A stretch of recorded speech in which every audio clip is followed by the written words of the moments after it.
UP के दो जानी दुश्मन अब बन गए दोस्त। खत्म हो गई राजा भैया और मायावती की दुश्मनी।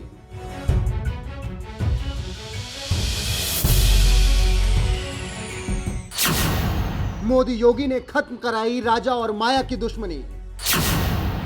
दुश्मनी खत्म कर एक जगह एक साथ आ गए राजा और माया।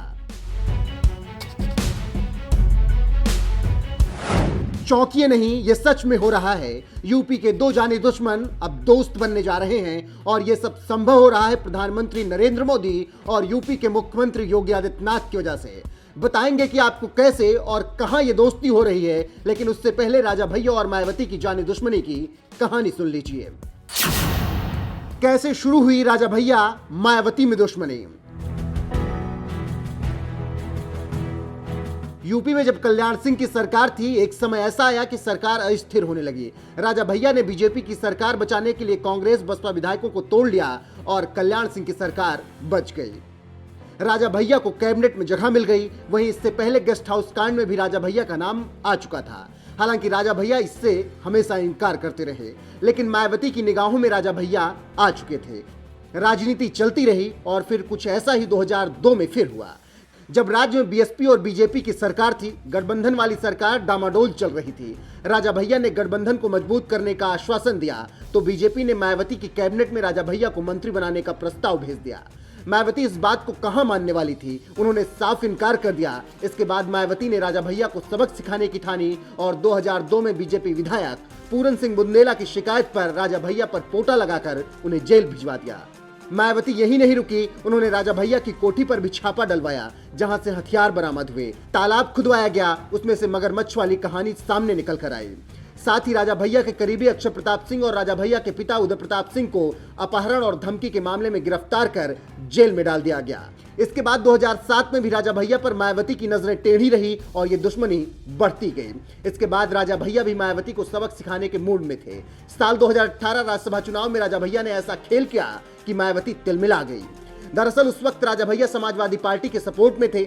समाजवादी पार्टी ने राज्यसभा के लिए मायावती का सपोर्ट करने का मन बनाया था और राजा भैया का ही वोट डिसाइड करने वाला था कि मायावती राज्यसभा जाएंगी या फिर नहीं। इसके बाद राजा भैया ने मन बनाया कि वो वोट नहीं डालेंगे, लेकिन अखिलेश यादव के कहने पर वो वोट देने गए, जिस पर अखिलेश यादव ने ट्वीट कर उस वक्त लिखा था, thank you for supporting Samajwadi party. हालांकि जब राजा भैया वोट डालकर वापस आए तो सीधे सूबे के मुखिया योगी आदित्यनाथ से मिलने पहुंच गए। ये देख अखिलेश यादव इस कदर तिलमिला गए कि उन्होंने ट्वीट डिलीट कर दिया। नतीजन मायावती राज्यसभा नहीं पहुंच पाई। राजा भैया ने बयान देते हुए उस वक्त कहा था, समाजवादी पार्टी के सपोर्ट में हूं, इसका मतलब ये नहीं कि बीएसपी को सपोर्ट करूंगा। राज्यसभा न पहुंच पाने से मायावती भी बौखला गई और राजा भैया पर फिर कमेंट किया और इस तरह से दुश्मनी जारी रही। लेकिन अब ये दुश्मनी खत्म होने वाली है, क्योंकि देश में राष्ट्रपति चुनाव को लेकर गुणागणित जारी है और यूपी के सीएम योगी आदित्यनाथ ने एक डिनर पार्टी देकर राजा भैया का वोट एनडीए के पक्ष में फिलहाल कर लिया है और बीएसपी के इकलौते विधायक उमाशंकर को भी एनडीए का समर्थन करने के लिए मना लिया गया है। वैसे भी आदिवासी समाज से उम्मीदवार होने के बाद मायावती कह चुकी हैं कि वो इन्हीं के लिए समर्थन करेंगी। मतलब एनडीए की उम्मीदवार द्रौपदी मुर्मू के समर्थन में मायावती और राजा भैया दोनों साथ आ गए, जिसके बाद ये कहा जाने लगा कि एक वक्त जो राजा भैया समाजवादी पार्टी को भी दरकिनार करने के लिए तैयार थे, लेकिन मायावती को वोट देना उनको मंजूर नहीं था, आज वही राजा भैया उसी जगह वोट करेंगे जहां बीएसपी का वोट जाएगा, मतलब एनडीए के उम्मीदवार द्रौपदी मुर्मू को।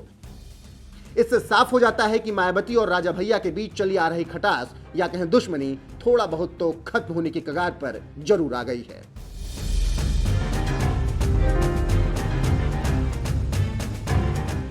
आज की भारतीय जो परिस्थितियां हैं उसमें द्रौपदी मुर्मू जी का प्रत्याशी बनाया जाना ये बहुत महत्वपूर्ण बात है और इसके लिए प्रधानमंत्री नरेंद्र मोदी जी को साधुवाद।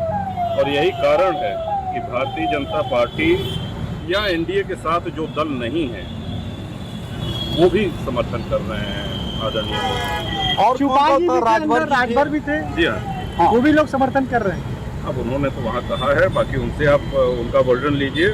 जनसत्ता दल पूरी तरीके आपके से दो विधायक हैं, वो दोनों लोग अपना वोट डालेंगे।